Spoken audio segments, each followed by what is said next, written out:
Magnia Park. We're into the third quarter of the reserves match, the 25-minute mark, and Geelong 13-13-91, leading Collingwood 10-6-66. They're 14-13 now, Kev. Just put a goal through, so 14-13-97. Welcoming now to 3AZ Football, we welcome Keith McKenzie, the former North Melbourne coach and former General Manager of the Carlton Football Club, and now a recruiting officer for the Carlton Football Club. Keith, welcome to 3AZ Football. Thanks very much, Kev. Well, you've just about done everything that's possible in VFL football at the moment. Are you enjoying the recruiting stage? Yes, I am, yes. I like that negotiation. I got well trained by a bloke called George Harris, so I've learned a little bit about what it all means. So I do enjoy it because it's it's basically a challenge for you. If you see a guy you pick and he does get up, it's great. Well, just on that point, looking at some of the players who you have recruited to league football, reads a bit like who's who with Malcolm Blight and Barry Cable and Kenny Hunter and Bazusto. Yes, yeah, we've had fairly good. I got Malin also. Malin's was a funny case. We pinched him out of the motel when St Kilda brought him over. It was a bit unfair ethically, but they brought him in the front door and you took him out the back. Slipped in, and the bloke he knew me at the counter, unfortunately, so I couldn't hide. So I raced straight up and saw his wife and told him not to go too well, and which he didn't, and we got him the next day. So it was quite a good deal, you know. One thing the little fella omitted to say, you're one of the greatest players ever to pull on the boot. Oh, I don't know about that. You were so, oh boy. Used to call him Twinkle Toes. Was it Twinkle Toes or Legs? Legs. That was legs, wasn't it? Legs. Legs. Used to call him Legs. Still got the beautiful legs. I was very fortunate to play with a lot of blokes. I reckon it's the toughest backline that's ever been played. You didn't have to learn to fight, Never did you had really? to learn. Just tipped Teddy off. He used to wind him out for when I was the best in the ground. Well, who were they? Just from Teddy Gerrard? There was Pat Kelly, Jock McCorkle, John Reeves, Les Reeves, Dodger Ryan, and the great Gerrard. Yeah. Nice, wasn't it? You just let them know where they... What about a bloke called Les Foote? Yeah, I'd say Foote was well before his time, and it's unfortunate he never got shown on TV because Les Foote was a genius, and I'd say he'd rate, his Bulldogs, the Jezzers and all that, but Foote was right up there with him, and he was really a great player. Mackie, you played on the wing, and who was in the centre? Dynan? Dynan, great player, Kevin, yes. Who was on the other wing? Leo Francis. Yeah, right, yeah, so it was a great line. We were just a bit unfortunate. We struck Essendon with Coleman, I feel. That was... Coleman was all the difference in the two sides, and we just a bit unlucky that he was a star, and we couldn't counter him. Although McCorkle used to play well against him, but he did those freakish things, Well, when you look at the North Melbourne of today, even though they're probably on the way up again, but of course you coached North Melbourne in those dim, dark ages, and it must have been one hell of a job coaching a league side that was perpetually on the bottom of the ladder. Yeah, it was, Kev. I don't think really, basically, I knew enough about it, though. I mean, I played and had done everything, but when Brass... when I went over to Carlton and saw Brass what he did, I realised where my errors were in coaching. I mean, I know they say players make coaches to a point, but I also feel coaches make players in the third. I remember Denchi and Gumbel and those blokes. Brass made great players out of them, and unfortunately, I realised my mistakes. And when I went over to Carlton, of course, I was fortunate enough to have them 4 games the senior time when Nick and Brass were away, and really, they were so... You're undefeated as Carlton coach. Undefeated as coach, but they were so well tuned and trained, I just said go out, and I used to say, the Cape, and that's how I got my nickname Cape at Carlton. I tell you, that when you were at North Melbourne, though, I'm astounded you didn't have more success because you had all the facilities there, didn't you? Look at the Saturday night socials. Used to be held in the dog kennel, didn't they? Yeah, it used to be a great turn up there, Mike. Yeah, they eat the pies and the sausage rolls, and class. we were all there, but still, that was a part of North in those days, with the old shimboners, and... I think basically we all those sort of guys now, it's the old loyalty days, as we know, is all gone. But in those days, we would have paid to play anyway. Oh, that's right. It was a great effort. Keith, one player I think everybody would like to know, and I think even in football today, Kekovic. And I know Sam used to stay at your place on Sunday because I'm very close to the family, of course. Yes, but I know Keko used to be there all the time, didn't he? Yeah, well, Keko possibly. There's another place that... Perhaps Brass had got Keko before I did. I know Keko, I always said the Yugoslavs were not having a shot at the ethnic society, but I always reckon they're pretty hard to control. But with Keko, and I think Kevin will remember this day, he was brilliant. He just sort of pulled Richmond apart that day. Yes, kicked 5 or 6 goals. He did Francis Burke's collarbone in, and I used to go to Keko and say, look, Keko, just pull us out of the muck here on the die, and he was unbelievable, but possibly the discipline side, although Brass and those still had trouble with him in the disciplinary area. Do you think, Keith, he done his knee playing in a practice game, soccer practice games for the Galahs when they came back from one of their tours, and they played a soccer match against a Victorian side, and he was a goalkeeper, I think, and he just fell over and he done his knee. And that started his downtrend as far players are great. But I think Kekovic, you know, if he had it been properly controlled, he had everything. You know, it's just nothing. He could kick, mark, run, strong, and was a brilliant player. And it's unfortunate, as you say, a knee injury does retard their career to a certain extent. I can remember that particular day you're speaking about at the MCG. Keka, first time I actually saw it ever happen, he had a free kick and he just ran in, and instead of kicking the ball, he just ran straight through the man on the mark. He put the ball under his arm and just ran straight at him and just pushed him over, and then ran on and kicked a goal. That's he was so big and strong. Was brilliant, wasn't he, that day? And you had a great side, like Hardy was firing and all that. And he was lucky I wasn't on the mark, I tell you, because I would have really ironed him out. Yeah. He would have been up for manslaughter. Oh, yeah, he was. You can't. The accolades of Kekovic are, you know, outstanding, really. Well, how would you rate he and Jeselenko? Well, two different players, of course. Yeah, Mike, but you know, value to a side. Jezza was a great player. I think he was. Jezza had the great strength of being able to pull blokes back, you know, tackling and that. And he did the impossible. And I'm a great admirer of Jeselenko. I thought he was. You know, something that's unique, and they're all in their own categories, really, aren't they? They've all got something about them. But when you go and recruiting, you know, it's a position that you're looking for that type of freakish thing that happens, and sometimes you strike it, and that's where you've got to be right on it. Because I think recruiting now, because the way the league's formulated with their listing and that it's recruiting guys now have got to be particularly spot on the ball, and it's gone past the stage where you pick up any Tom, Dick and Harry to recruit for you. Too expensive. Well, too expensive, and also maybe they don't know what it's. They've got to know what they're looking for. It's a different ball game now, as you know, Kevin. I think really football, from what I can see, is going away from the old bloke that used to put in 100 minutes for you. I think it's now becoming an athlete's sort of field, and you've got to watch that area. You know, you were talking, or we were talking in the car coming down to Geelong about George Harris. Now, George is one of those people who loves to be hated. But with all respect to George, you've got to look at Carlton's successes over the years, and a club needs a George Harris, doesn't it? I mean, he's Harris a dear friend of ours, so we can insult him. I reckon George is unbelievable. You know, he's unbelievable. I saw when Carlton had a loss of a game or two, George used to just get the players, and I want the players in the room. He'd walk in, and unbelievable what he used to say to them.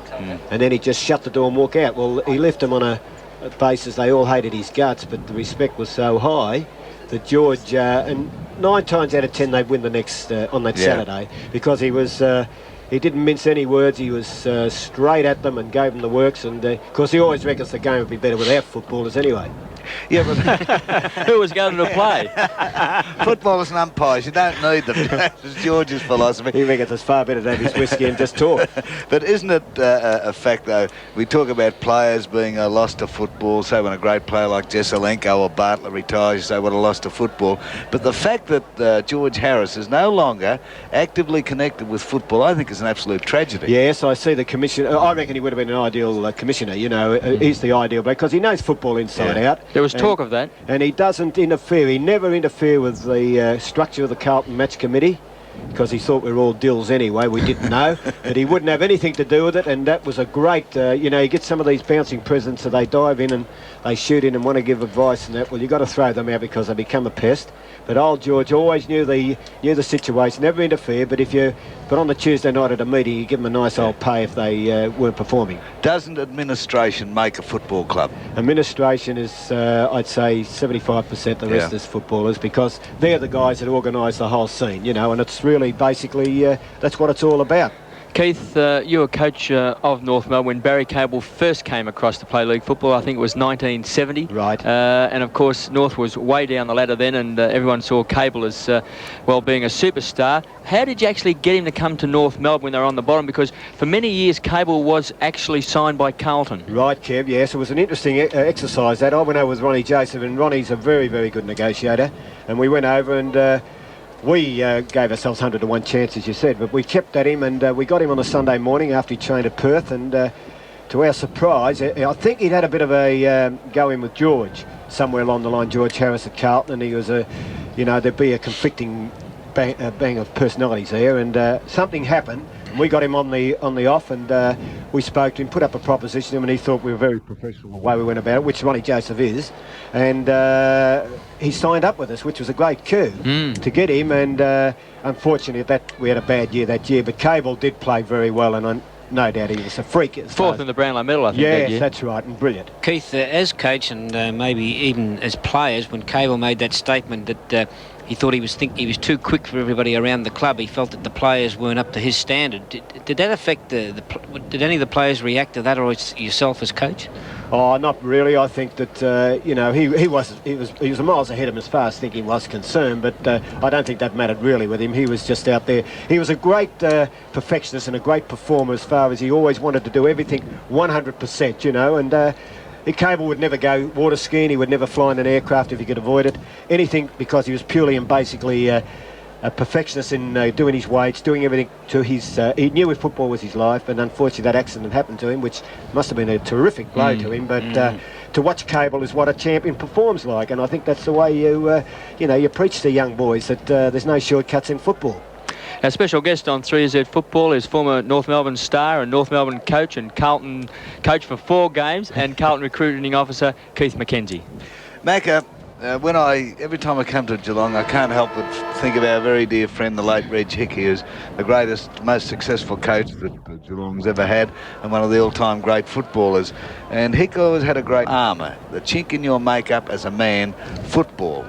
The team game will find it out. So true, isn't it? Oh, very true, Mike. Yeah, great bloke, Hick. Oh, magnificent. And yes, it's very true. Look, it's the greatest character building, and fortunate enough that some of us have gone on and made great camaraderie, friendship out of it all. And I think that's. I was looking at Bernie Smith in the paper the other day, and I thought that was terrific of Lou's and Bob and Russell, and maybe that's what we needed with us old VFL footballers. At some time, I think deep down, it's the guy himself must get some, even though I don't know how sick Bernie is, but it must give a stimulation to him, and it's a memory that he cherishes. And I think that maybe us old footballers should always, if we hear anyone in despair, we should always go and pop in and say hello to them. It's a lovely thought. Do you think the young players of today, with the pressure and the constant movement that's on, would get as much pleasure and make as many mates out of it as guys of your era did? Well, I suppose, you don't want to start going back to reminiscing in the old times, but I do really think that,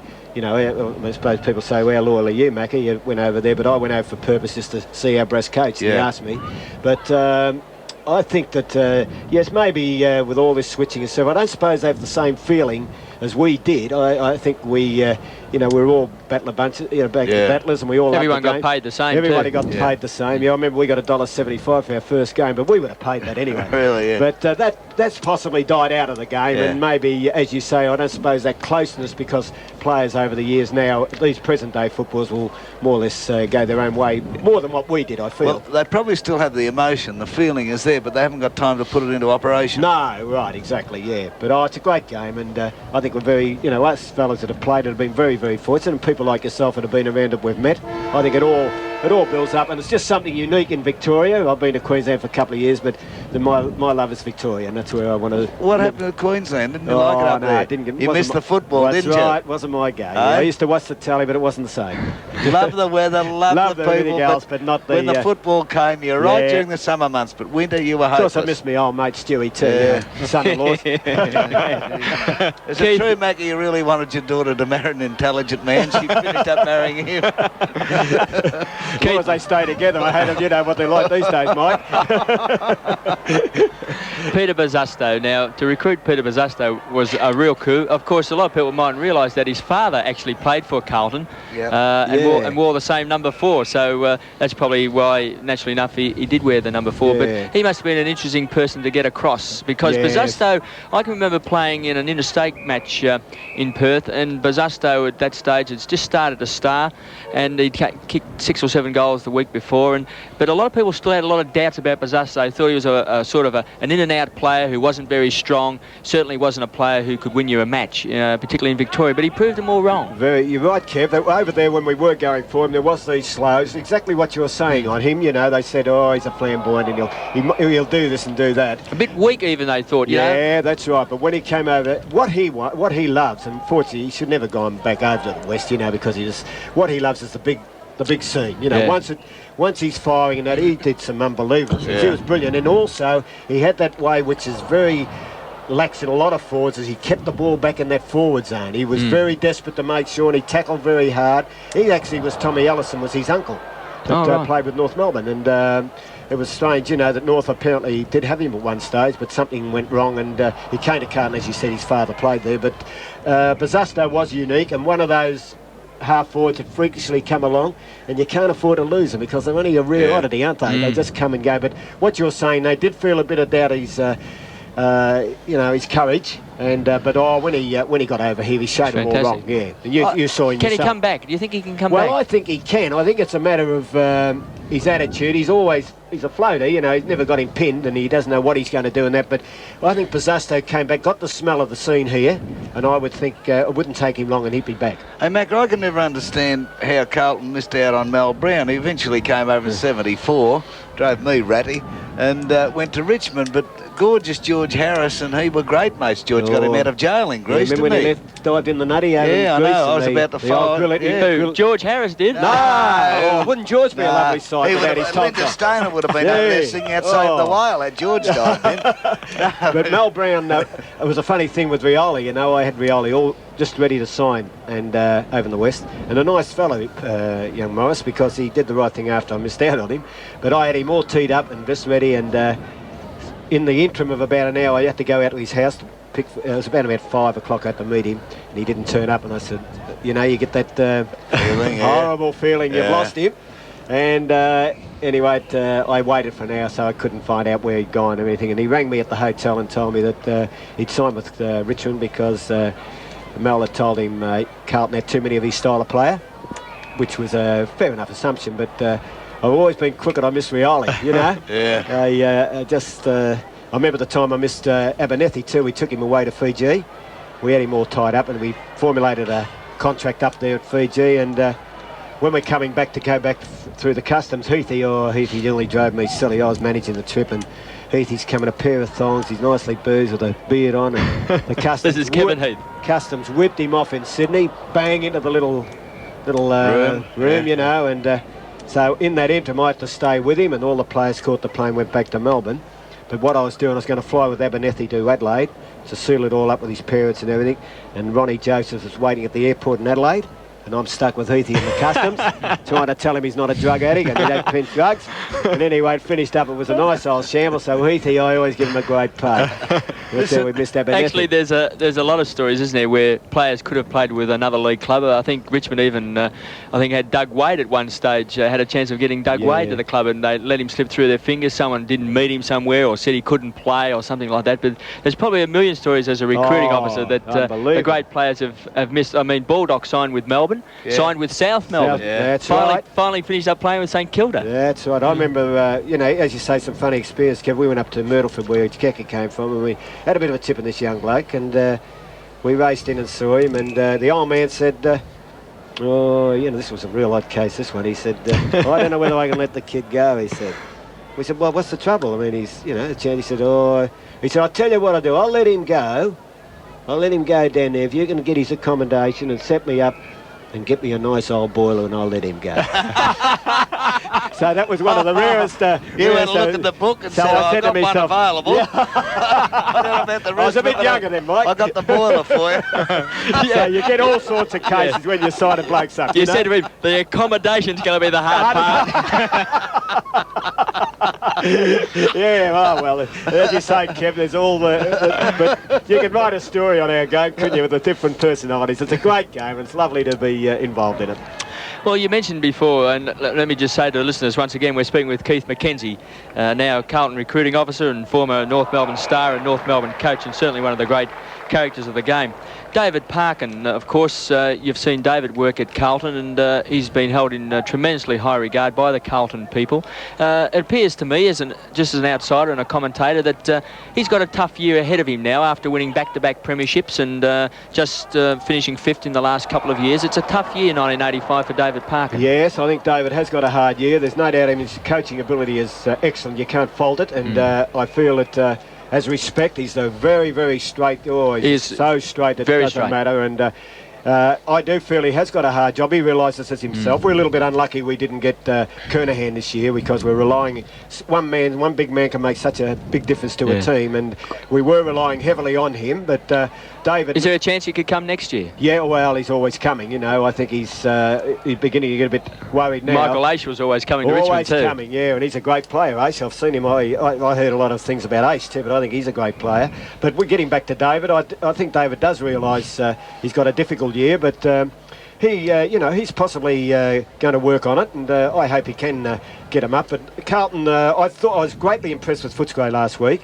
And young Shane O'Sullivan has gone over to Footscray. Shane's turned out to a great administrator, and he's a great judge of footballers. And he picked up Hardy and Daniels. Yeah, we had a bit of a chance of getting Daniels, but we got a bit of a slow on him as his courage. But he's one of those ruck rows. I think you're going to hear a lot of him. He runs everywhere. He knows the game, and they've got a very well balanced side. And I think Footscray are going to be a real force. And no doubt McGee, as you know, Kev, he's very highly respected too. Apparently he wants them to play the way he played, and each year he's going to get better as a coach. Year, I was just going to say, he's apparently a pretty intelligent boy from what I hear, and he's got, as you said, he's going to improve. He's going to learn a lot of little things as it comes, and maybe the year of Footscray could be a good one, because it's early days yet, and we don't know, we just don't know how they're going to fire in the... But I thought their pressure last week when Carlton got 2 goals in front in the third quarter, which is and the way they came back was a very, very great sign of a side that's getting very well matured and balanced. The phone was ringing then just outside the 3Z broadcast box. It might be that boiler for you. You've always won for a quick one, Mike. There's no doubt about you. Keith, just looking at the Carlton side, and we're talking about recruiting, they haven't recruited a great deal. I mean, I'll go through the side. Blame the recruiting officer. No, well, Keith's only been there, only just started with the club. Blame him. Regards recruiting, because something. But you've known of your weaknesses like Jones in the ruck, your back line. Now, I even look at that. I mean, Hunter's in it this week. Hartney, Dool. I mean, playing a full back. I just look through the Carlton side. It doesn't look right to me. It doesn't look like there's enough new faces in it. Well, you go through all the other sides, and they've got 3 or 4 new players in their side. I mean, I think Baines is the only one, isn't he? Yes. So Baines Baines and Shine played last. I think Shine will make the grade. He's just got to learn what it's all about. But yes, Carlton have got to look at the side. No doubt we're doing this now. We've got fortunate enough. Well, I hope it turns out. Carlton have gone very professional with their thirds. Got David Mackay and Jeff Southey. Jeff Southey's coaching them. But this has been known for, I've been known for 2 or 3 years by everybody that Carlton are just relying on those players, and they just seem to be the same players, just slotting back into position again. I mean, it's nothing new about the Carlton side. It doesn't look like there's any zip in the side. No, it catches up with you. I agree with you, Stu, and we realise this, and we've got to make sure that now we might have to put in a slight recess. We hope not, but we're hoping that, we've signed up Satori, Dorovic, Kernahan, 3 top players that are all terrific players in the West, 2 of them in the West and Kernahan.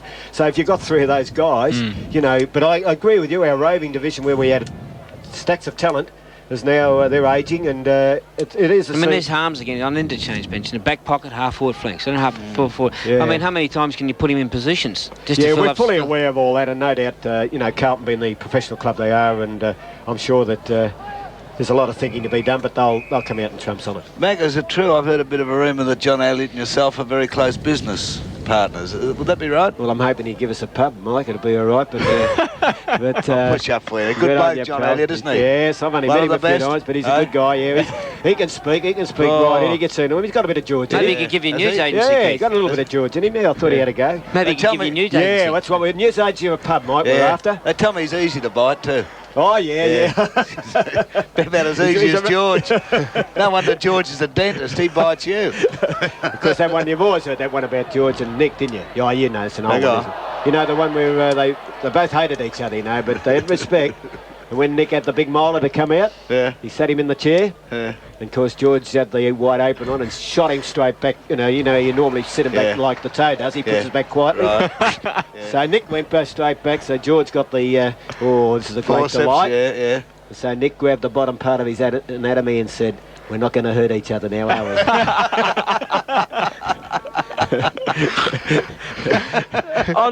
On John Nichols, I know Keith that you're a great admirer of John. As a coach, obviously he was a very good coach, John Nichols, and it is a shame that he still is not maybe coaching in league football. Yes, I'd agree with you. A great football Kevin. brain when you speak to Nick. Oh, yeah. And you've had a lot of experience with him in interstate trips, but Nick was a brilliant football brain, and it was a shame, you know, he's like Carlton still love him, and no doubt they would too, because he was a great guy institution. too, Nick, yes, and it is a shame. It's a shame to see those fellas lost in football, and I only hope that someday, you know, Nick is brought back in some area where football would benefit by, and he would get some delight out, because a fella that does those so brilliant and so great. You hear about a lot of the ruck coaches that around at clubs now. It's a wonder someone hasn't got Nick down there to teach him a few things in the ruck. You couldn't get anyone better, could you? No, you could not. And I think what you're speaking about is very obvious now, that it is an area that I feel if you were coaching now, you'd make sure you grabbed any of those personnel, because the game is, you know, it's a visualisation for the guy all the time. He's understanding, then you can talk to him basically. And I do think our game,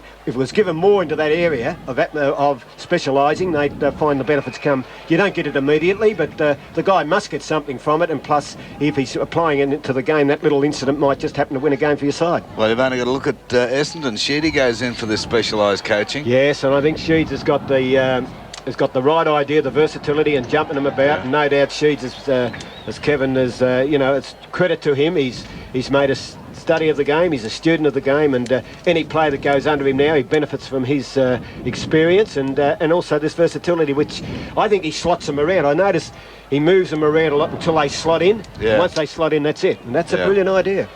Keith, it's been a great pleasure to have you with us today on 3Z Football, and certainly a lot of stories, a lot of fun, and I'm certain the listeners enjoyed listening to you today, and thanks for being with us. Terrific, Kevin. Lovely to speak to you. Love to the Boilers. This is 3Z Football 85.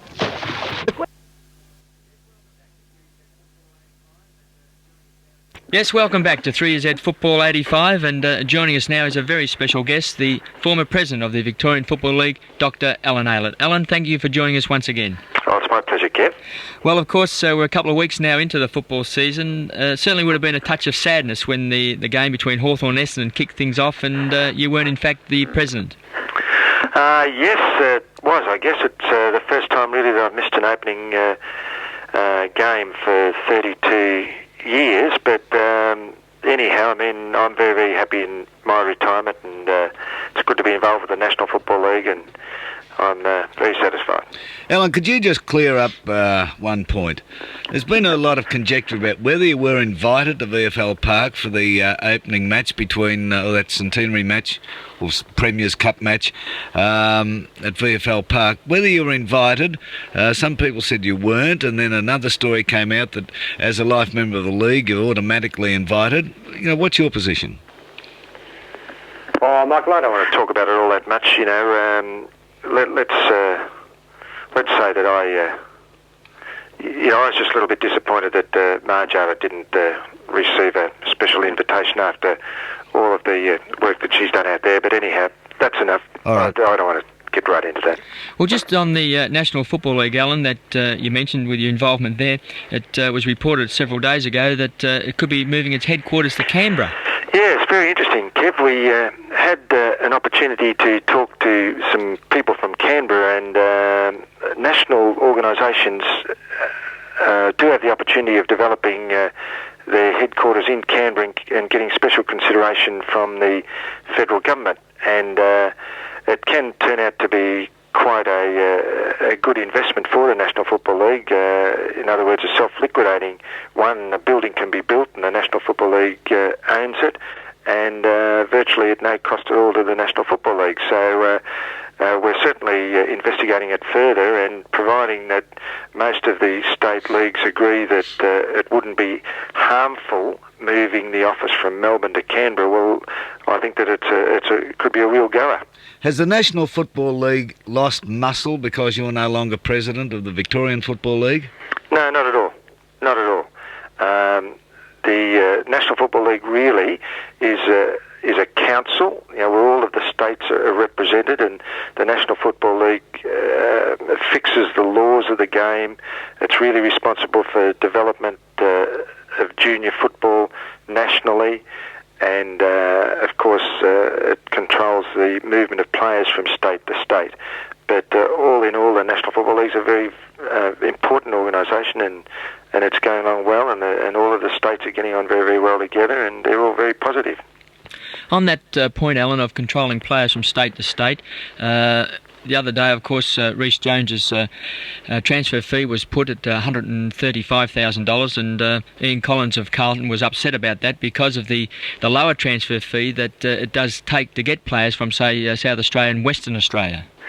Yes, well, I must say the National Football League have really de-escalated transfer fees from state to state, and also the VFL has some individual agreements with some state leagues, which also keeps the transfer fees down. It is a different situation when players are moving from state to state to when they move from one club to another. But at least it's one area that's been fixed. I mean, it's not all that long ago when clubs were paying up to $200,000 for players moving from one state to another, but now that's been reduced by to about a quarter that amount is the maximum transfer fee. Yeah, something like, what, $50,000 if they're not under contract and $60,000 if they are under a contract? Yes, and, well, actually, it's $45,000 in the National Football League rules, but the VFL does have separate agreements with the Western Australian League, and it can be as high as $60,000, but it's still a great improvement on what it used to be. What's your feeling on this private ownership of football clubs? Or company ownership or whatever? Oh, well, it's not without its problems. I think that providing the private owner, whoever he is, really has a commitment to the game generally and a commitment to the development of the game at a junior level, well then I think that it's a real, it could be a plus. But before any club is taken over by any private individual, I think that should be very, very well established that that those particular people or person should have as much obligation as to development of the game as the individual clubs have now. Alan, do you think people really, these people who are trying to take over, do you really think they understand the ramifications of what they're doing? Let's look at voluntary labour around football clubs for a start. Well, that's the other thing. Of course, I mean, for years now, the footy clubs, league level and right down through the junior ranks, just depend so much on people who give a lot of time and effort. And we did a study just 3 or 4 years ago at the VFL. We looked at the 12 VFL clubs, and even just the top 12 people, and we only considered 12 people, and we estimated what it would cost if they were being paid at their normal rates of pay for their various levels of professional activity. And this is 4 years ago, and it went out at $4 million. So each club? Well, no, $4 million in total, but I mean, we only looked at 12 people from each club, and there's probably 50 people from each club. Oh, easily. So conservatively, I would think that if all of the voluntary people had to be replaced just in the 12 VFL clubs, you'd be looking at a bill of about $10 million a year. Mm. Alan, if private ownership did come into VFL football, it does put a lot of the control back to the VFL, because with memberships and the way things are with reform groups or organisations, they could quite easily take over a league club, couldn't they?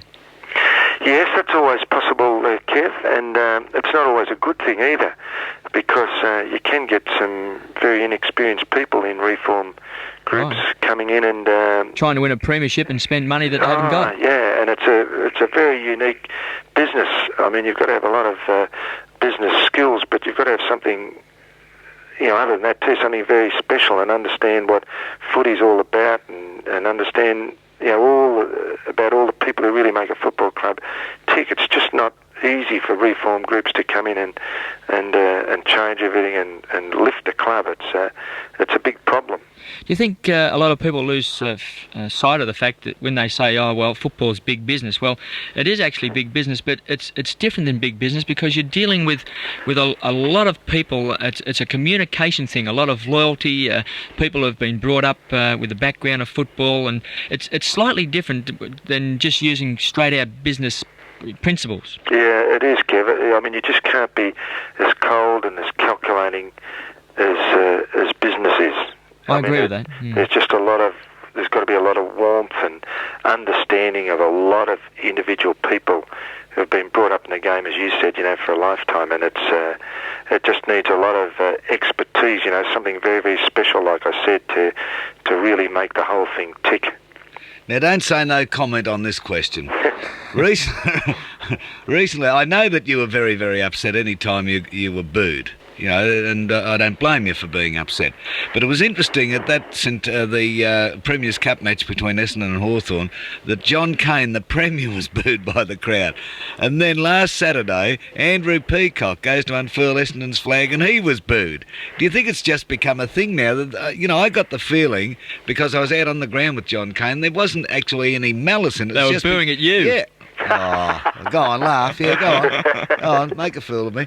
Now, all jokes aside, do you think it's just become a thing now? That's exactly right. Every time someone's booed, I mean, you've been in attendance. It might be you. I never thought of that. No, we might have struck up something new here. Yeah, good on you. They all remember Tell the Truth and Palacco Inquest and the Penthouse Club. Oh, yeah. Oh, I'm glad we did this interview. That's starting the day off well. Well, it's made John Cain's day. He'll feel happy now. Alan, were you surprised the other night that the VFL commissioners, it started off, there was going to be a lot of expectations that the Swans were, it was going to be put forward that the Swans were going to be sold and who the person was who was going to get the recommendation. Then all of a sudden it fell flat. And were you surprised that everything didn't go through as was publicised?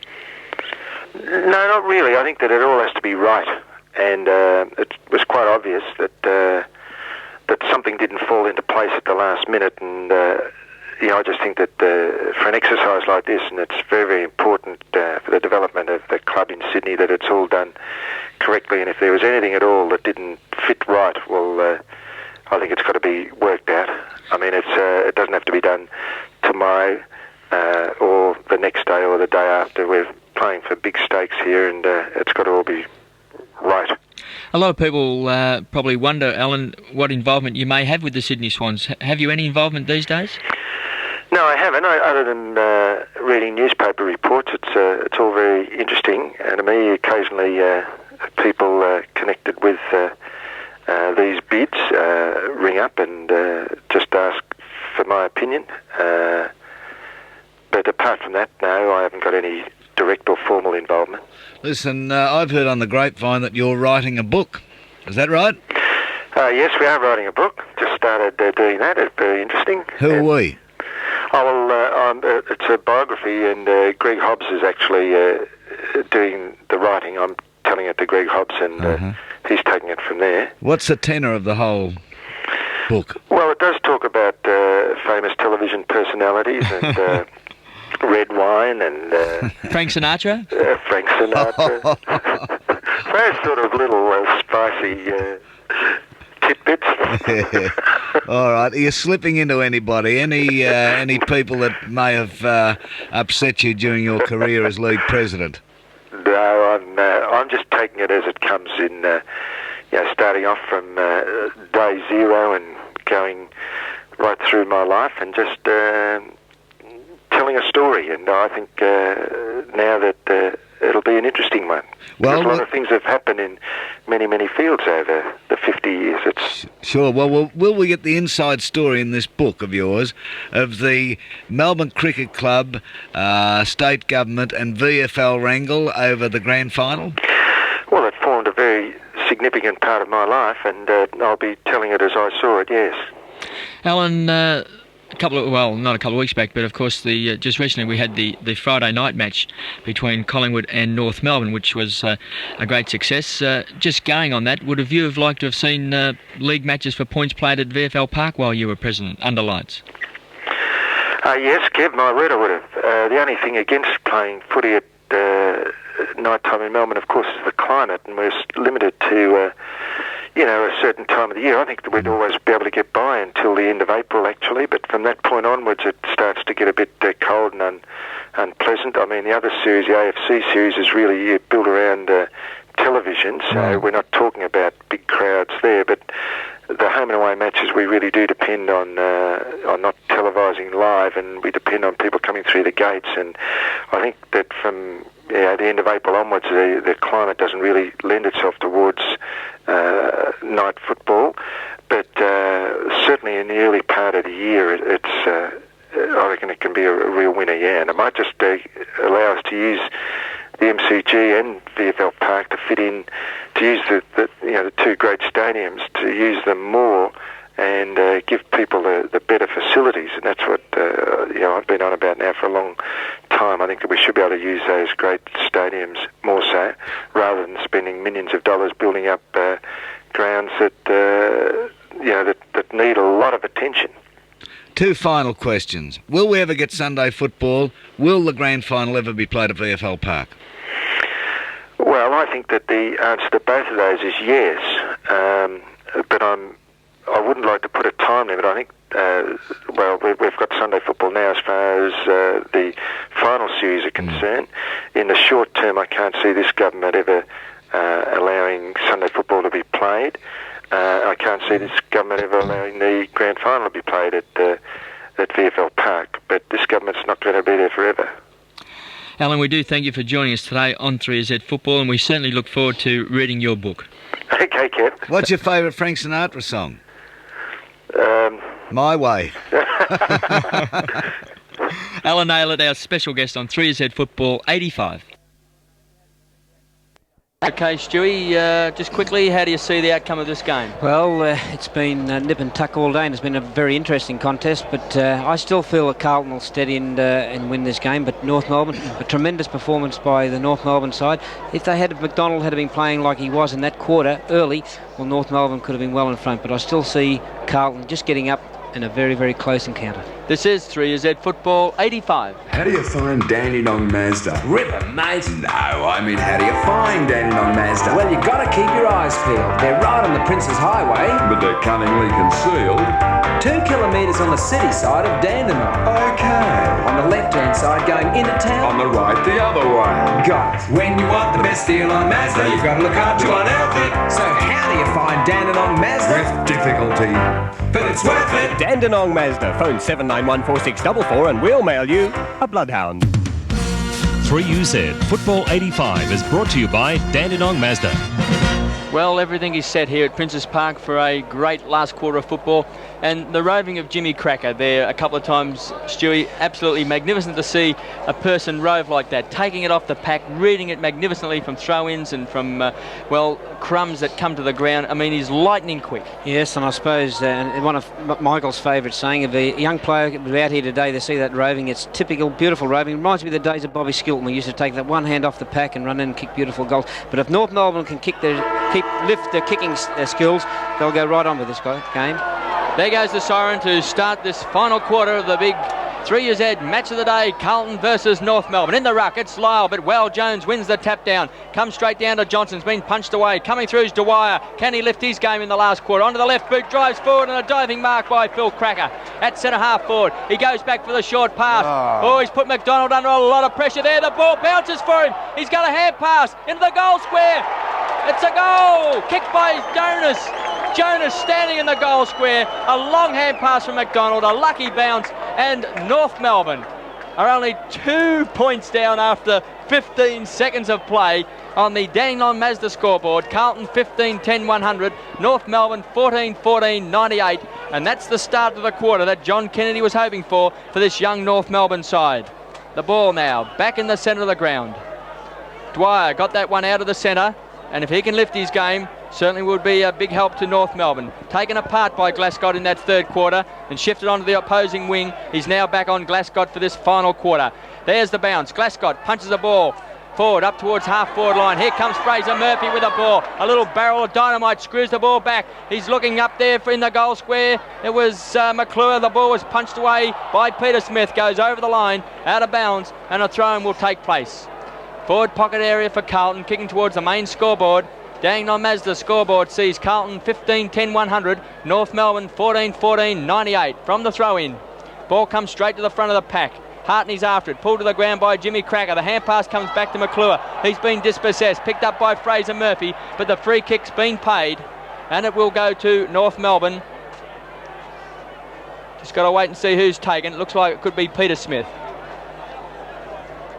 Ball's just been relayed back, and Peter Smith takes the free kick from the half-back flank on the outer side of the ground and kicks long with a drop punt to the centre wing position. Not a bad kick, they fly.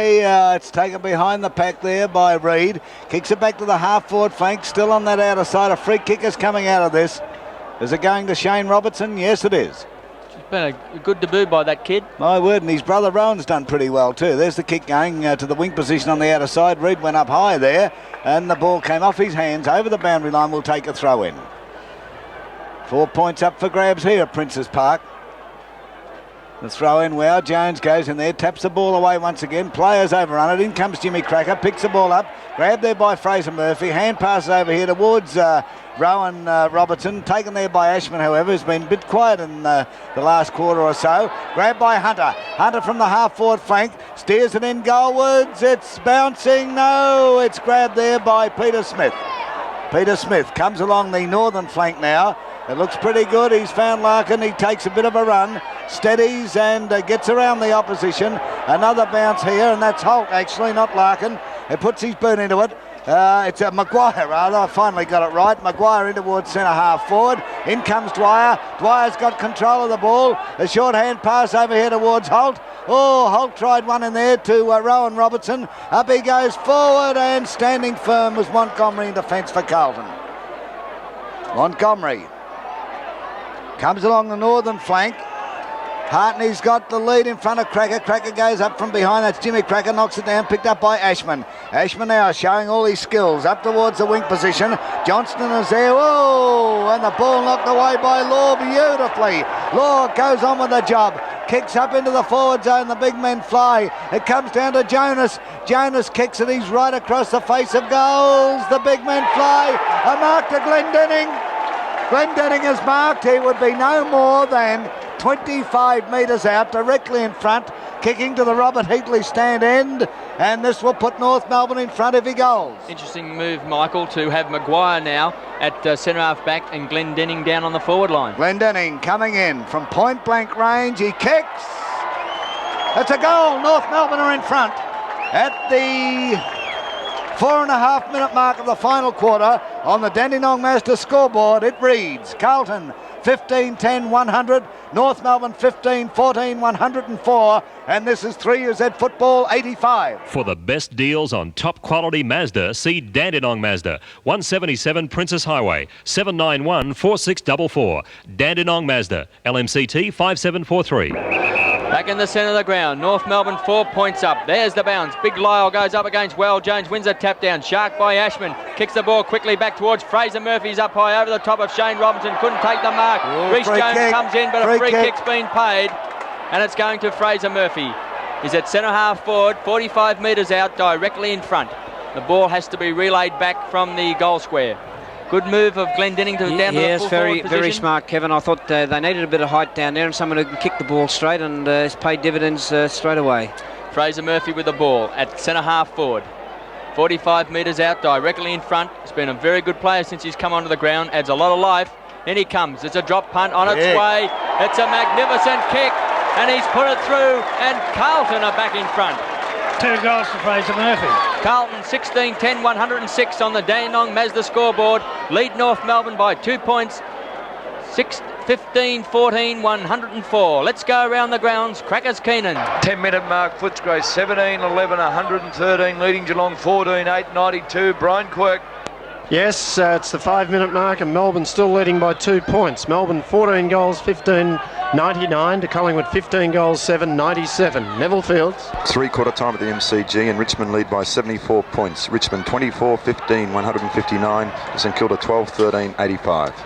A great game here at Princes Park, as we see out of the centre. The ball's driven to the centre wing position. North Melbourne and Carlton. Meldrum trying to win the ball. Comes out with it. Larkin comes in, bundles him out of the way. Free kick to Larkin for mine for holding the man, and it's been paid. Centre wing position. North Melbourne kicking down towards the Robert Heatley stand. Trail Carlton by 2 points. It's a great looking drop punt. High, looking for Phil Cracker, but Big Well Jones, too big, too strong. Back across that half back line, takes the mark. Plays on straight away. It was a poor hand pass, finds Johnson, and his kick's been marked by Dwyer. Dwyer gets the ball back to Rowan Robinson. It's a long left foot kick. Going back in the goal square is Glendenning. He's marked it. In the goal square, Ross Glendenning backing back has marked 5 metres out directly in front, and this could be a great move by John Kennedy. He's kicked 1 goal already in the opening seconds of this final quarter, and Glendenning from point blank range comes in, pops it through. Up goes the 2 Calicos, and North Melbourne are back in front. What a great game, Michael. Tell you what, Kevin, the lead has changed 3 times in the first 7 minutes of the final quarter. Dandenong Mazda scoreboard. Carlton 16-10, 106. Trail North Melbourne by 4 points, 16-14, 110. Glendenning's had 17 possessions and kicked 2 goals. Oh, it's a great game. Wayne Johnston's been put on the ball, Michael, gone into the centre bounces. Well, both coaches will be chewing their fingernails, I'd reckon. Back in the centre. Ball about to be put down. There it goes. The big men come in. Wow, Jones once again. This time he and Lyle nullify each other. Down to the ground it comes. Nobody able to break clear. Could be another ball up. Yes, there will be. Just a little wide of the centre circle towards the wing on the outer side. Not far. Crowd getting great game for their money here. Up goes Lyle, but Wow Jones taps it down here. The ball is picked up by Rhys Jones. Oh, he brushes aside the opposition but loses control of the ball. And yes, the free kick is given against him. And Rhys Jones and it looks like young Rowan Robertson clash. What was the free kick given for? What was that? He must have raised his elbow as he came through. Well, he was moving his arms like they do in basketball for travel. Well, I don't know what that meant. It must have been a free kick for travelling. It could be a basketball umpire. It was a very hard one to decide, Kevin. I could not understand that one myself. Well, Lyle's got the free kick anyhow. It's a big kick by Lyle. Deep into the forward zone. The pack flies. Off the pack, it's grabbed by Ashman. Off his boot, it's taken by Glendenning. Hand pass by Glendenning into no man's land. Oh, in came Ross Smith. But here's Rowan Robertson coming in. Johnston's in there. Ross Smith pushing the ball in front of him. It comes out here towards Meldrum. They can't go anywhere, and there'll be a ball up. A ball up a little wide of centre half forward for the Kangaroos. It's a beauty. Waiting for the bounce. There it goes. Wow, Jones has done well in the ruck. He gets a tap out once again. It goes to Ashman. Ashman out towards the wing position. Blackwell is racing for the ball. It bounces awkwardly for him. He's grabbed by Schimmelbusch. Over the boundary line the ball goes. There'll be a throw in. CUB scoreboard. Or Dandenong Mazda scoreboard. Still a great scoreboard. Carlton 16-10, 106. North Melbourne 16-14, 110. There's the throw-in. Wow, Jones gets up once again. The ball comes down here to Ashman. Certainly lifted his game to the half-forward flank. There's a breakaway by Fraser Murphy. Waiting behind the pack. He centres the ball towards McClure. The big fella goes up in front of Peter Smith of North Melbourne and takes the mark. Well, can they regain the lead? Nothing would surprise me. He's had a great influence in that forward line, Fraser Murphy. He's just added a little bit of pace down there. Right at the 10-minute mark. Here he goes, McClure. Has 2 goals. And there's his third, I think, and Carlton are back in front. The lead has changed 4 times in 10 minutes of the final quarter. The Dandenong Mazda scoreboard reads Carlton 17-10, 112. 2 points up now. North Melbourne 16-14, 110. And this is 3UZ Football 85. For the best deals on top quality Mazda, see Dandenong Mazda, 177 Princess Highway, 791-4644. Dandenong Mazda, LMCT 5743. 11 minutes gone in this final quarter, and Carlton lead by 2 points. There's the bounce. Here's a chance for Meldrum to punch the ball forward. First to get there is Larkin. Oh, he crashes into Rhys Jones. Caught one high, but play on, says the umpire. Is taken by Harms. Harms from that centre wing position has had 3 bounces. He's going to have another bounce and a long kick from goal. The kick's dropping off. Swung away at the last moment. Through for 1 point. A great run, reminiscent of Ross Glendenning's run in that third quarter. 3 points now. Carlton lead on the Dandenong Mazda scoreboard. 17-11, 113. North Melbourne 16-14, 110. As Carlton now drive the ball back to the goal square. Here's a chance. Can McClure take control? No, he can't. Peter Smith comes in with a great piece of play. Picks up and drives the ball to the back flank on the outer side of the ground, but it's gone over the line and out of bounds. A penalty kick to be taken out there by Carlton. Rhys Jones. He's 40 metres out, right on the boundary line. A little bit of goal space open. He's coming in. Favours the drop punt. The kick's on the way. It's a magnificent looking kick. What? He's put it through. A sensational goal to David Rees-Jones. And Carlton have opened up a 9-point gap. The Blues on the Dandenong Mazda scoreboard. 18-11, 119. North Melbourne 16-14, 110. Let's go around the grounds. Crackers. At the 15-minute mark, it's Footscray, 21-12, 138 leading Geelong, 14-8, 92. I can safely say I think that Geelong might have to catch the train home. Over to you, Brian Quirk. Yes, yeah, what are we? We're at the 13-minute mark at Melbourne, 15-16, 106, trailing Collingwood by 4 points. Collingwood 17-8, 110. Neville Fields. 3-minute mark and Richmond lead by 74 points. Richmond 24-15, 159 to St Kilda 12-13, 85. Back here at Princes Park, we see Carlton now leading by 9 points, 18-11, 119. Here we go, all action here as we see North Melbourne with the ball. He's been grabbed and thrown to the ground. Peter Smith it was, and the free kick goes to Meldrum on the half-forward line. Drops a short pass in, looking for McClure. Crackers on the scene, but too late, and Mark McClure has marked. 25 metres out in the forward pocket area, right in front of the main scoreboard and in front of the 3UZ music sign, the big 3UZ sign over there in the outer here at Carlton.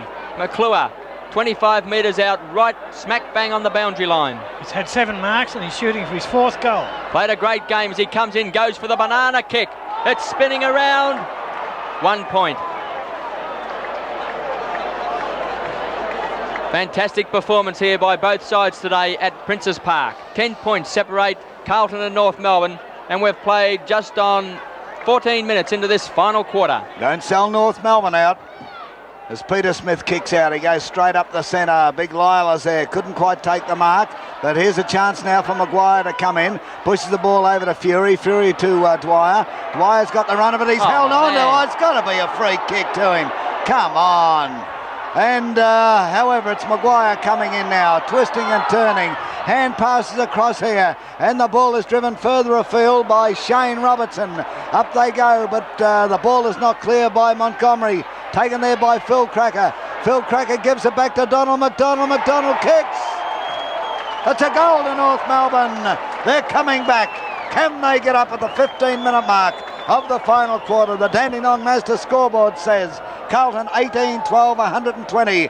4 points only in front of North Melbourne. 17-14, 116. And this is 3UZ Football 85. For the best deals on top quality Mazda, see Dandenong Mazda, 177 Princess Highway, 791-4644. Dandenong Mazda, LMCT 5743. 4 points the difference. Boy, it's anybody's. There's the bounce. Up they go. Wow, Jones. Lyle nullified him on that occasion. Ashman couldn't get the run of the ball. Glaskett comes in. He's bundled over. In comes Wayne Johnston. But free kick has been plucked out of this exchange. It'll go to Ashman. Kicking in a manner which was deemed to be dangerous. And Ashy, wringing his fingers there, takes the free kick. Drives down to the half-forward flank. No mark, however. In comes Peter Smith. Peter Smith of North Melbourne, twisting and turning. He's grabbed by Fraser Murphy. A quick hand pass to Passmore. He's almost legged there. Passmore goes close to the boundary line. Up goes Law and takes the mark.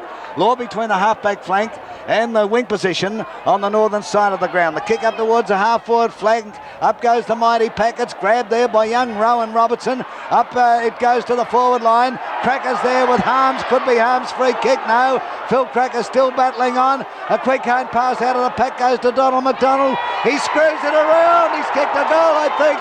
Yes, and North are back in front.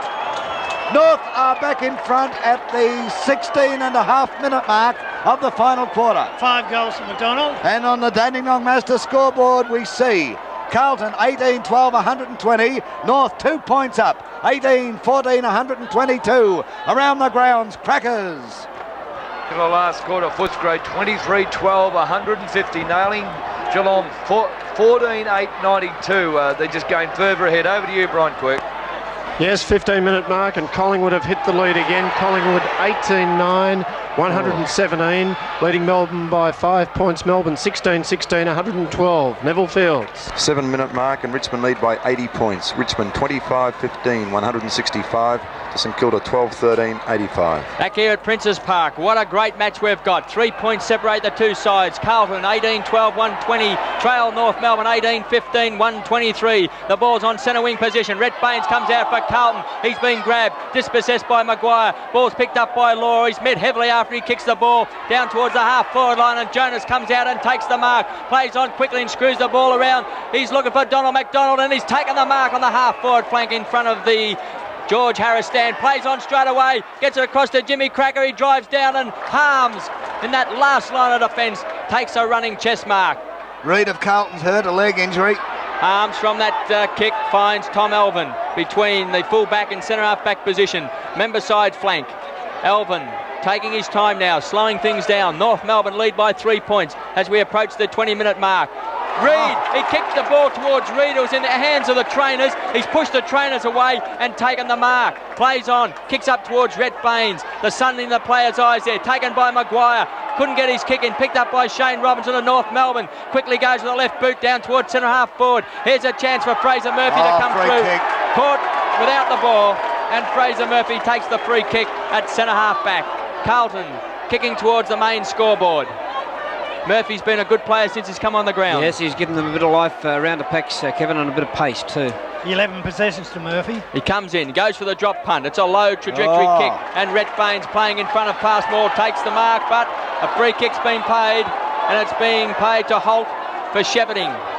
Holt of North Melbourne against Meldrum. Takes that free kick, goes on the left boot, drop punt out towards the out of side. And Harms takes a strong mark, and that last line of defence once more across that half-back line.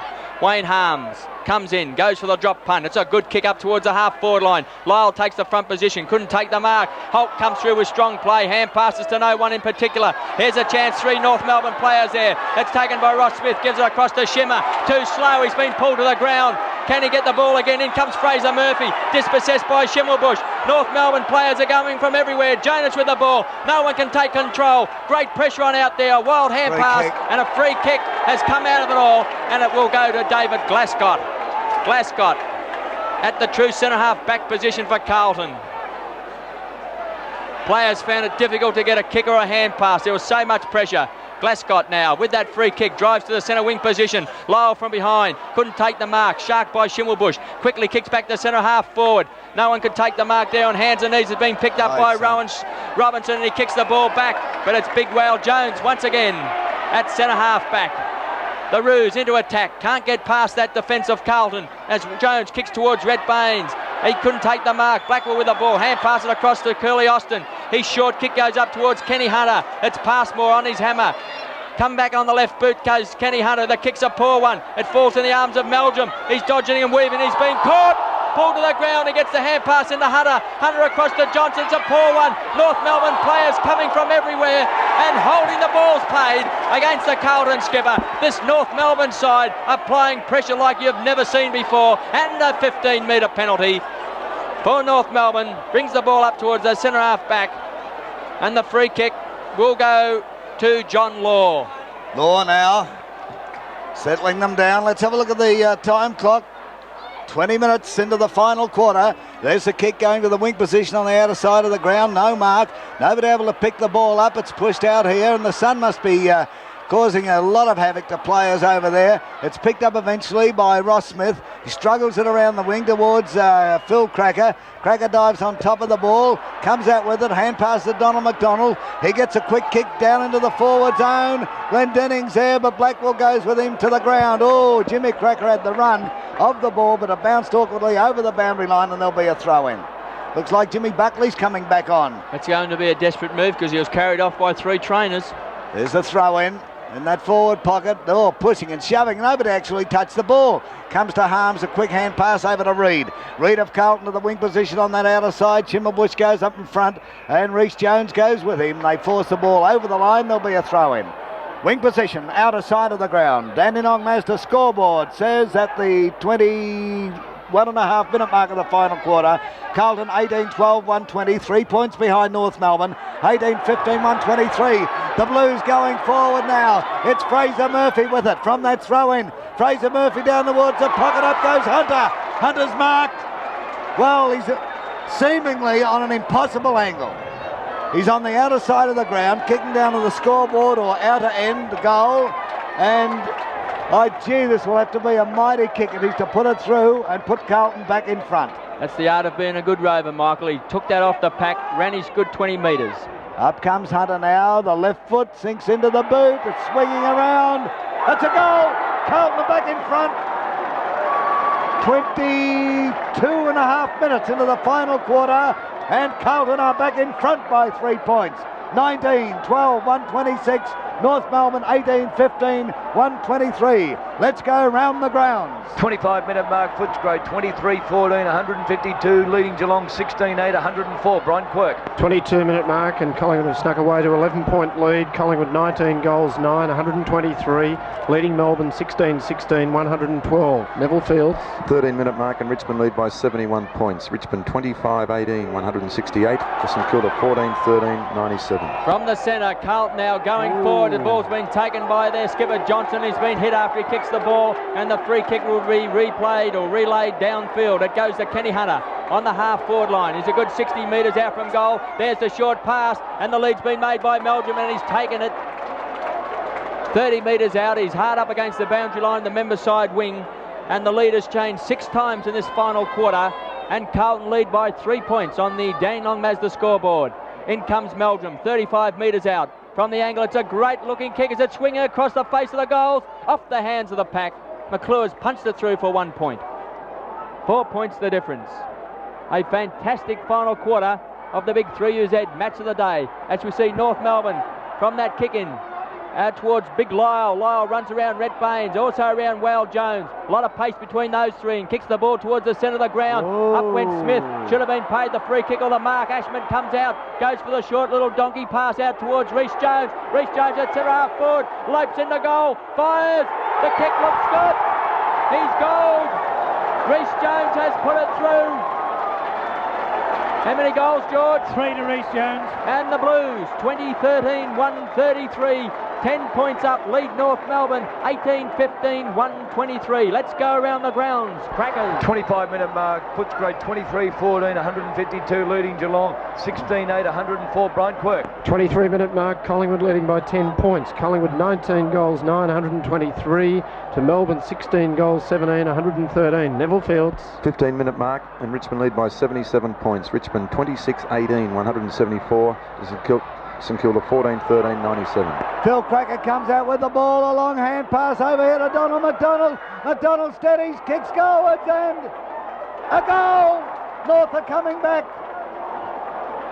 at the 25-minute mark of the final quarter on the Dandenong Mazda scoreboard. Carlton 20-13, 133, and North Melbourne are 19-15, 129. 4 points of difference. Can North get out of it? 6 goals to McDonald. Oh, fantastic stuff. And you've got it on 3UZ. Where else? Back in the centre now. Oh, boy. Well, Jones has done well in the ruck, but Lyle has kept him honest. Lyle has just hung in there and gutsed it right out. The bounce, and they come once again. Well, Jones gets up there, gets a tap away as usual. Grabbed by Ashman. Ashman down towards Fraser Murphy. And away goes Fraser. Fraser swings around, lines him up, he kicks. It's a goal. It's a goal at the 26-minute mark of the final quarter on the Dandenong Mazda scoreboard. Carlton 21-13, 139. North Melbourne 19-15, 129. 10 points of difference, but I still wouldn't sell North Melbourne out. That's the way. They've been the tenor of the game all the way through, and we wait with bated breath. Can North Melbourne get back into it? Well, will Carlton let them? Certainly not. There's the bounce. Up they go, and Wow Jones again taps it away. Curly Austin's got the run, but Blackwell comes in. He shepherds there for Meldrum. Meldrum a long hand pass over to Blackwell. Blackwell now steadies. Kicks across the face of goals. Mighty pack flies to the ground. Grabbed by Johnston of Carlton. Johnston blazes goalwards, and It's there. It's there. And listen to the Carlton fans. Oh, what a ring-dinger of a game it is. And at the 27.5-minute mark of the final quarter, Carlton's starting to look good. But the lead has changed 6 times in this final quarter. And on the Dandenong Mazda scoreboard, Carlton 22, 13, 145, seemingly on top of North Melbourne, 19, 15, 129. It's a beauty, Kevin. Well, it's been a great game all day, Michael, and both these sides certainly deserve a big pat on the back, because this is what VFL football is all about. From the centre bounce, here comes the Blues. They've got their run on again. Ashman with the ball, drives up towards the half-forward line. Hunter's got the run of the ball. Can he take control? Oh, he couldn't take the bounce. In comes his opponent there, Passmore, and he's got into the back of Passmore, and Passmore will take the free kick. And a 15-metre penalty brings him up between the full-back and centre-half-back position. He kicks to the outer side of the ground. A pack forms. Lyle's there. Over the top was Fury. Couldn't take the mark. Here's a chance for Melbourne. Breaks clear. Goes for the hand pass. Jimmy Cracker should read this well. Does so. Hand passes across to Larkin. Larkin now from the half-back flank. Drives down to centre-half forward. They set themselves there. Was the mark paid to Ross Smith? Oh. I would have thought it should have been, but it hasn't. It's going to be a ball up at centre-half forward for North Melbourne. In comes umpire Morrow. There's the bounce. In the ruck, Donald McDonald against Jones, taken by Cracker, caught one high, and a free kick goes to Jimmy Cracker at centre-half forward. Dandenong Mazda scoreboard sees Carlton. Look at this. 22-13, 145. North Melbourne 19-15, 129. 16 points the difference, and fight. He's given the free kick the other way, I think. Taking it off Jimmy Cracker. Oh, Cracker and Blackwell. Well, we mentioned before that once you've got the free kick, it doesn't matter what they do to you, it's your kick. Now, that's the second time North Melbourne's lost the ball.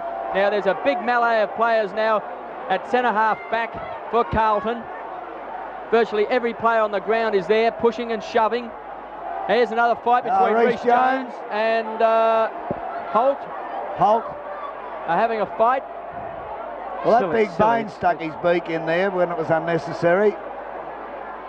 There's 2 separate incidents going on at one time, and each umpire's got his hands full with their own particular one. And Jimmy and Phil both having a go at Laurie Dwyer, actually. Well, the upshot of it all is that Wayne Johnson, the Carlton skipper, has the ball at centre-half back. Comes in, drives towards the half-forward flank on the outer side of the ground, but the whistle's been blown, and a 15-metre penalty. Decent 15 metres, Kevin. Like to be buying land from him. As he brings him right up towards the centre of the ground. Wayne Johnson, once again. Now he kicks over centre-half forward, looking for Ken Hunter. Oh, it was nearly a sensational mark by McClue. He's dropped it on the way down. North Melbourne now out of defence. A long hand pass. Finds on centre wing position. Jonas drops the short pass in. Here's a chance for a North Melbourne mark, and it's been taken by Donald McDonald. Plays on straight away to Ross Smith. He has to come back on the right boot. Now he drives long down to the square. Glendenning is it backing back. Should take the mark. Kick an easy goal. He has. Yes. And North Melbourne, not to be denied, are still coming back. Is their time. We've played 30 minutes into this final quarter. There's been a lot of goals kicked. The Dandenong Mazda scoreboard. Carlton 22-13, 145. Lead by 10 points from North Melbourne, 20-15, 135. 30.5 minutes played in this final quarter. Is there time, Stewie? No, I think Carlton will steady and still go on, but what a tremendous game it's been. Oh, 10 points of difference, and I'll tell you what, put this down on your black book. North Melbourne are back in business. They've put up a tremendous performance. Everybody thought Carlton should win, but North Melbourne have kept them honest all day. And there's Jimmy Cracker kicking it off the ground going forward. Marked there by brother Phil. Over to Donald McDonald. A long hand pass to Glendenning on his own. There's another one. My God, they could get up here. 4 points. They could get up. It's 4 points of difference. Carlton 22-13, 145. North Melbourne 21-15, 141. And we've played 31 minutes of the final quarter. Sensational game, Michael. Great play by Phil Cracker. Handball across to Donald McDonald, and the long hand pass found Glendinning in the goal square. Well, I said, Stewie, could they get up? You said no. There's only 4 points the difference. If they can get the ball out the centre here, this could be the bounce that wins the game. There it is, the bounce, the all-deciding bounce, and Lyle gets a tap away, and it's forced forward there by Holt. In they come, the ball knocked across here to Dwyer. Dwyer drives forward. Glendinning is underneath the ball. Taken there by Cracker, back to Glendinning. Nobody able to pick it up. It's kicked off the ground. And look at this. It's grabbed there by Rowan Robertson. Rowan Robertson of North Melbourne up towards the pocket. The pack flies high and Harms appealing for the mark. Will be paid it. Oh, that could have been close to a Glendinning free kick before, Michael. Harms in the back pocket. Blues not out of the shadows yet. As he kicks to the half-back flank, it's marked there by Jonas of North Melbourne. You'll have to kick long to the square. One kick the difference. Jonas kicks, it's a big kick in towards the pocket. Nobody able to mark. Hartney grabs it for Carlton. Hartney breaks away now. Kicks to the wing position on the outer side. Blackwell goes up and marks, and that could be the winning mark of the day. Who knows? Anything can happen here. Siren about to go. 4 points of difference in favour of Carlton as we wait for Blackwell to take his kick. It's a big kick to the half-forward flank on the outer side. Up goes Baines, couldn't hold the mark. And North Melbourne through Law are going back into attack. There's the big kick to centre half forward. No one can take the mark. Picked up by the Carlton skipper. Drives back to the centre. Here comes North Melbourne. Good pick up by Fury. He kicks out and he's found. It's a mark to North Melbourne. Dwyer. He's marked on the half-forward line. He's 50 metres from goal. He comes in. He's going for the torpedo. It's a magnificent looking kick. He's got it through.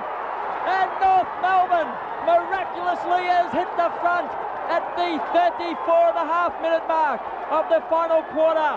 North Melbourne 22-15, 147 are 2 points in front from Carlton. 22-13, 145. One of the greatest games we've seen for many, many years as North Melbourne have come back. North in this quarter have kicked 9-1. There goes the scoring, and North Melbourne have won a sensational game at Princes Park. A game that I think will go down in the history of this club, North Melbourne, because we've seen the rebirth of the Kangaroos here today at Princes Park. Players are hugging each other, supporters are jumping all over them. They are absolutely delirious, sensational scenes at Princes Park. And we have seen the renaissance here today of North Melbourne, repeating the score.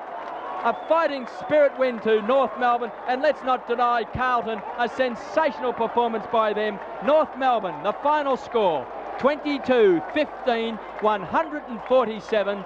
Carlton 22-13, 145. And you only got it on 3 Ed, and the lead changed 7 times in the last quarter.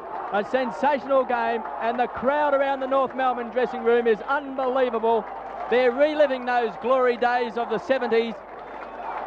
Sensational play. Congratulations to North Melbourne, and certainly a big pat on the back to Carlton. Let's go around the grounds. Crackers Keenan. Yes, and it's all over here, and it's a magnificent to listen to you calling North Melbourne all that way down and come up and win it. A great call. Well, congratulations, boys, but it's all over here, and it's a 65-point win to Footscray. Footscray 26-14, 170. Wallop Geelong 16-9, 105. Over to Brian Quirk. Collingwood have defeated Melbourne by 10 points. Collingwood 19 goals, 9, 123. Have defeated Melbourne 16 goals, 17, 113. Neville Fields. 26-minute mark of the final quarter, and Richmond lead by 97 points. Richmond 29-22, 196 to St Kilda 14-14, 98. Well, certainly a sensational day of football out here at Princes Park. We'll be back. This is 3Z Football 85. How do you find Dandenong Mazda? Rip 'em, mate. No, I mean, how do you find Dandenong Mazda? Well, you gotta keep your eyes peeled. They're right on the Princes Highway. But they're cunningly concealed. 2 kilometres on the city side of Dandenong. Okay. On the left-hand side going into town. On the right, the other way. Got it. When you want the best deal on Mazda, you've got to look after one outfit. So how do you find Dandenong Mazda? With difficulty. But it's worth it. No prize for finding Dandenong Mazda, just a great deal, because there's no competition. Yes, welcome back to Princes Park, and the crowd, the North Melbourne supporters, are still around the race, and they're still cheering and chanting and singing songs. The crowd is still here just mingling around. I think they're quite stunned by seeing a sensational game of football. And Stewie, we said you at the 34-minute mark, 10 points down North Melbourne. Are they gone? You said yes, they couldn't 34. possibly win. Couldn't possibly win. And bang, they've got up. It was a sensational performance. But that was the style of the game all day. I mean, the matter of Carlton, they had a purple patch where they kicked 4 or 5, and I thought, well, here it goes. They've got the run of the ball. And really, this North Melbourne, I think the supporters will be, really happy with what they can see out here, because when Carlton looked like they had this game by the throat, they fought back to get within 7 points, and they trailed Carlton for most of the day, and really they just kept pegging every time Carlton looked like. Look, Carlton got another run in that last quarter, late in the last quarter, when Hunter and these sorts of players were getting out in the run and kicking goals, and I thought, well, here we go again. But again, North Melbourne back again, and it's a great credit to the younger players, and there's quite a few young players in this North Melbourne side. I was pretty wrapped in. Donald McDonald was one, and I'll say here and now he would get my Homestead Award as the best player on the ground, because I thought that first quarter he was right out of it in North Melbourne, and we picked it at half time. If North Melbourne to win this game and get back into this game, he had to start playing well at centre half forward, and he's kicked 5 goals after half time. So we have a listen to this, just about sums up the whole match. North Melbourne, as you said, they were well down at, or not well down, but they were down at 3-quarter time. At the 2-minute mark, they hit the front of the last quarter. And then at the 5-minute mark, Carlton grabbed the lead back, and only points separating them. And then at the 7-minute mark, North were back in front. At the 10-minute mark, Carlton were back in front. Then at the 16.5-minute mark, North got back in front. And then Carlton started their run, 23.5 minutes mark. They were back in front. And I think it was about a 10-point difference, wasn't it? Or 9 point, about a 10-point difference, and all looked lost for North Melbourne.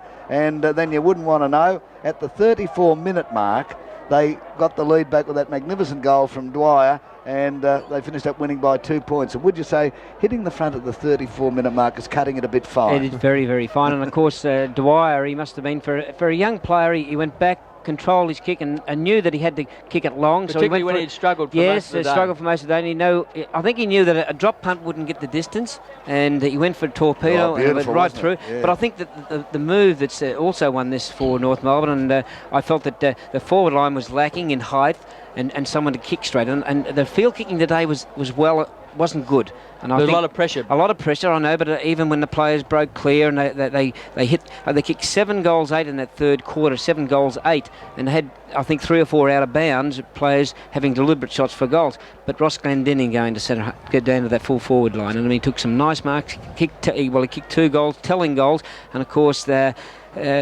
he just added that little bit of experience, I felt, to the North Melbourne forward line, because they were getting the ball down there, but the half-back line of players like Reid and Alvin, these players were just driving Carlton forward at every occasion. They just lacked something in their full forward line. But full credit to the North Melbourne side. I mean, it couldn't be a better performance, and we've said, and Bob Ansett was here, they're just that close to winning games against the 2 games that they played earlier this season, and he felt they had something, and they definitely showed it out today. Oh, great. Stewie, the word that came to my mind as soon as that final siren sounded was that we have seen the revival of North Melbourne today, the renaissance of the club under John Kennedy, because the way that they fought, and they could have gave up at different stages, same as Carlton could have, but North Melbourne in the last year have been well down and a bit of a chopping block. But today, with their young players, Larkin was a good player, Ross Smith, young Shane Robertson, and young Rowan Robertson when he came on the ground. I mean, they were really good goers. Passmore, I thought, was you mentioned Passmore certainly showed a lot.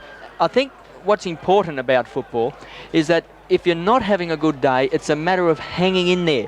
And it seemed to me today that with North Melbourne, John Kennedy has instilled into him, if you are down, if you are beaten, that you still continue to run, you still continue to chase, you still continue to tackle, you still put pressure on the opposition, and finally, it will turn your way. And sooner or later, you could kick the winning goal. You may give the hand pass that wins the game. And you saw today with Dwyer, who was out of form. He took a part in that third quarter by Glasgow. He kept at it and at it and at it. And here he is now, a hero, kicking the winning goal. And that's what I think Kennedy has instilled into the North Melbourne side. As that great English cricket writer Neville Cardis would have said, one must pay tribute to the 40 gladiators who trod the green sward of Princes Park today. Do you like that? Oh, really? Oh, what a gutsy effort from the 40 guys who represented both teams. Well, I think the crowd would appreciate what happened out there today because there's trying conditions all day. I mean, that sort of temperature and heat. 32 degrees. 32 degrees, and they, right from the start to the finish, both teams were full of running, and I suppose Carlton will be pretty disappointed. 10 points up in that 33, about a 30-minute mark, and it looked as though they had it sewn up. But that's a sign of a good side. I think you're quite right, Kevin. John Kennedy obviously instilled something into the players that you never finished till the final siren. They just kept going and going, and they surprised me because I thought Carlton, with their experience, would have steadied and, with 10 points up, saying, well, we've got this, not the game won, but we've got to keep attacking and keep this game under control. But it wasn't to be. In North Melbourne, Lyle got the ball out of the centre very quickly, and before you know it, North Melbourne up and won.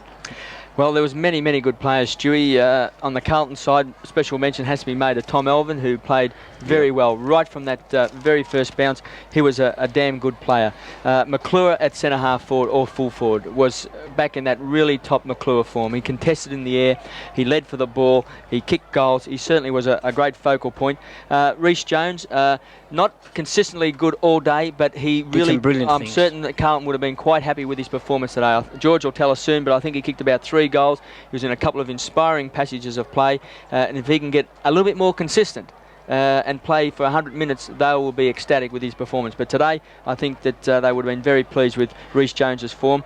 Around the grounds, Ashman battled hard all day. Picked up a lot of kicks. Never really broke away from the packs with anything like a Phil Cracker or Jimmy Cracker, but that was left to Fraser Murphy, I felt, when he came onto the ground. That's when they really started to get really speed and fast play-on-play going. Ashley was in there burrowing away, getting the little kick out and the quick kick and the kick that you get under pressure. But it was really Fraser Murphy who really spread them apart when he was on the ball.